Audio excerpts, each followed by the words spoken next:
আল্লাহ সব সময় ধরে না, ধরলে। সামুদ জাতির নাম শুনেছেন?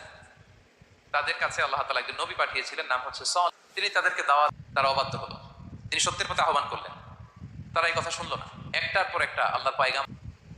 তারা সলেহ আলাইহিস সালামকে বললো, সলেহ তুমি পাগল, তুমি জাদুকর, তুমি যে আল্লাহর কথা বলছো আমরা মানবো এক শর্তে, যদি এই ওট যদি বের করে আনতে পারো, যেই ওটের পেটের ভেতরে একটা বাচ্চা থাকবে এবং ওটটা পাহাড় থেকে বের হয়েই বাচ্চা ভূমিষ্ঠ করবে, এরপরে ওটের দুধ যেন আমরা খেতে পারি, তুমি যদি এটা দেখাইতে পারো তাহলে বুঝবো তুমি সত্য নবী। দোয়া করলেন, আল্লাহ আমার এই জাতি সামুদ, তারা তো চেয়েছে যে পাথর ভেতর থেকে যদি একটা উট বেরোয়, ওট যদি বাচ্চা দেয় আর দুধ দেয়, তাহলে তারা তোমাকে মেনে নেবে। আল্লাহ তুমি মেহেরবানি করে এই মিরাকেল, এই মুআজিজা তুমি তাদের দেখিয়ে দাও। আল্লাহ তাআলা দোয়া কবুল করলেন।